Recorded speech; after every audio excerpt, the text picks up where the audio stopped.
Hello, you've caught me pretending that I'm playing What Remains of Edith Finch for the first time. Oh, look, this is interesting. I'm playing as Molly in some kind of flashback here. This is cool. I didn't know that was going to happen. Gerbil food, toothpaste, and probably poisonous berries for pudding. Lovely. And, oh, hello, birds. Oh, I can't get out of the window. I wonder what I'm supposed to... Whoa! I was a cat.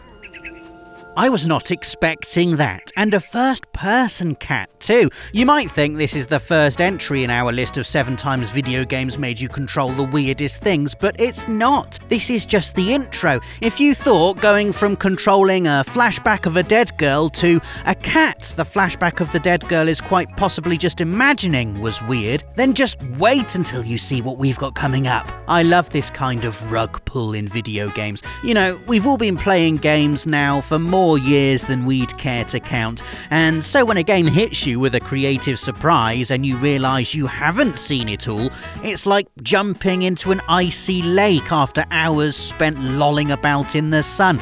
It's refreshing and invigorating, and in the case of What Remains of Edith Finch, it may or may not make you blurt out involuntary hyperbole like, wow, this is the best game I've ever played. So quickly, while we're still looking at footage of us controlling an imaginary owl, here are 7 times video games made you control the weirdest things. Number 1, a shark rolling down a hill being given imaginary existence by the flashback of a girl who's been dead 70 years from What Remains of Edith Finch. Flippin' heck, look at this. Wow, I think this might be the best game I've ever played. Look at this thing, just helplessly flip-flopping about. I thought sharks were scary, and woods are scary too. But put both of those things together and it's like, break out the clown music. So anyway, you flippity-flop down the hill, the shark nearly gets run over. I always like to imagine the driver inside the car at this point.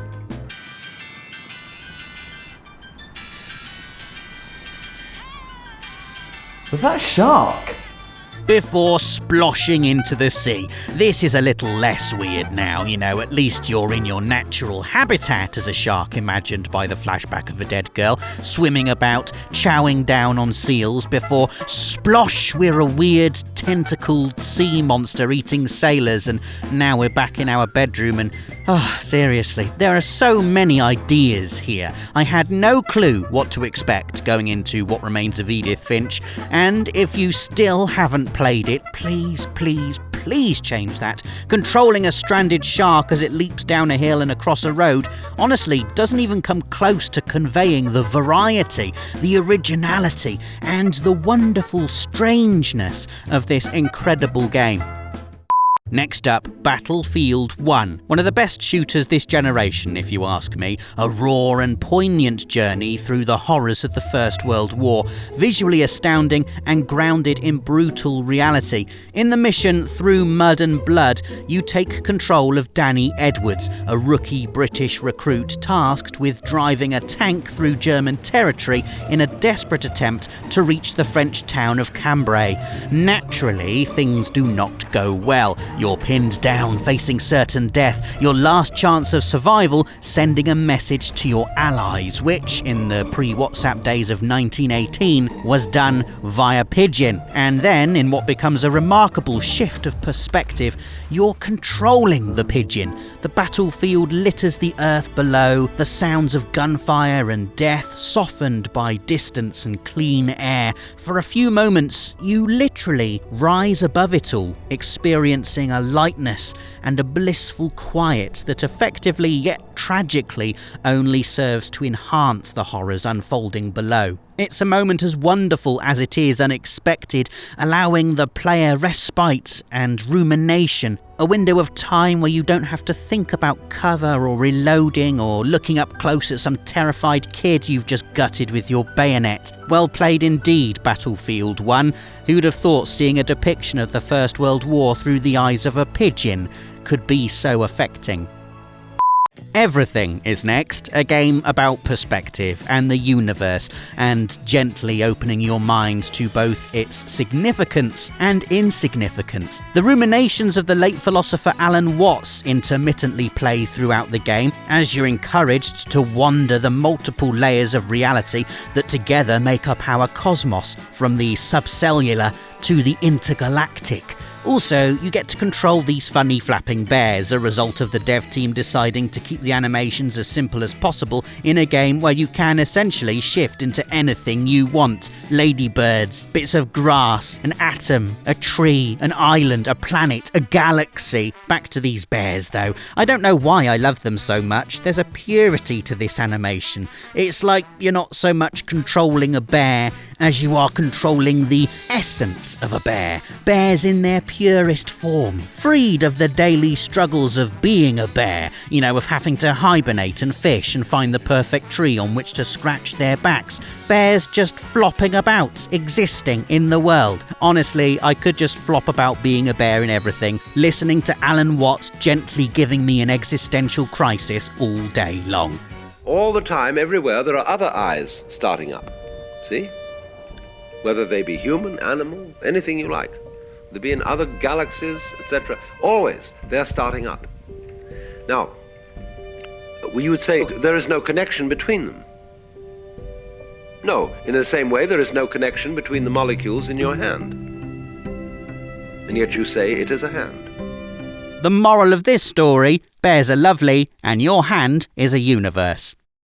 Next up, have you seen this in Grand Theft Auto 5? I hope so, because we did a video on it years ago. But if you didn't know you could find peyote plants scattered around the world, eat them and turn into various animals, then oh my goodness have you been missing out. I mean, there are so many weird things you can control. Birds, for one, great for flying about and getting a nice aerial view of the city without having to suffer the constant chug of helicopter rotor blades. Also great for poo bombing NPCs.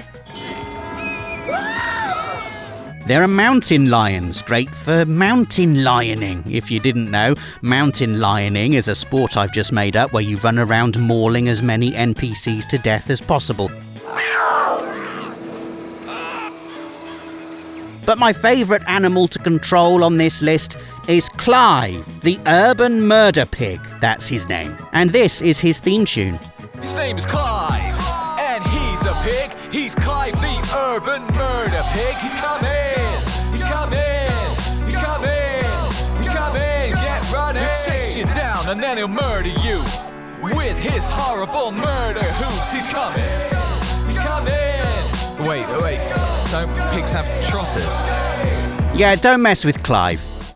Entry 5. A rectangle called Thomas in Thomas Was Alone, a beautifully simple yet immensely satisfying and surprisingly heartwarming puzzle platformer narrated by Danny Wallace about, yes, a rectangle. The world didn't want him to fail here. It was pushing him, but gently.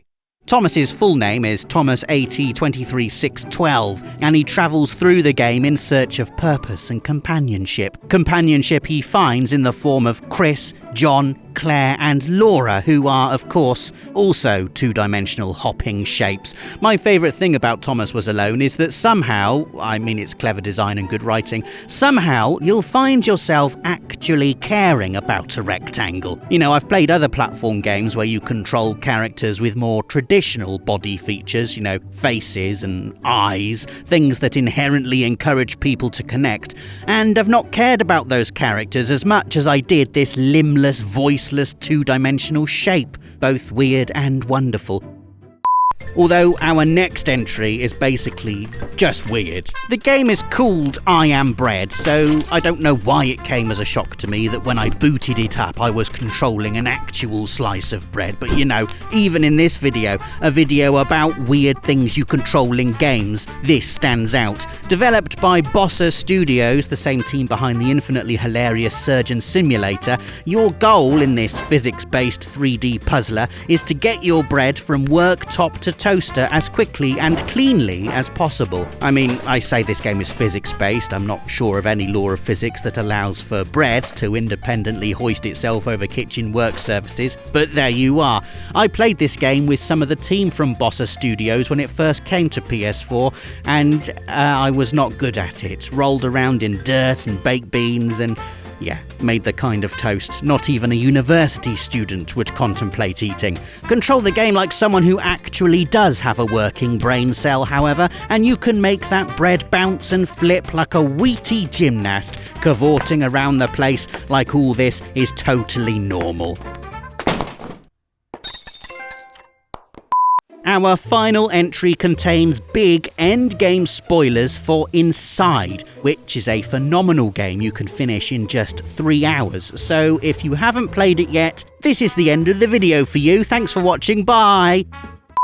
Okay, for those of you that are still here, hello. Welcome to the cool secret bit of the video where we discuss the thing at the end of Inside. So, you play as this boy escaping an organisation who are performing all these weird mind control experiments, and then at the end, just wow, it's terrifying and horrific and weird and no one knows for sure what's going on here, but you free and are then absorbed by an amorphous blob of human limbs affectionately nicknamed the Huddle. There are lots of theories about what this thing is and what the game means, a popular one being that the Huddle has essentially been mind controlling the boy throughout the entire game in an effort to free itself from the lab. Anyway, after rolling around like a giant person-filled plastic bag for a bit, the Huddle comes to a bittersweet end, rolling down a grassy hillside and coming to rest, finally, in the sun and by the shore. You can feel the pain of this thing, or these people, if indeed the unfortunate souls inside are still alive, and it's a shocking, surprising end to a game I just thought was going to be a cleverly designed puzzle platformer. You know, I was not expecting to take control of the Huddle.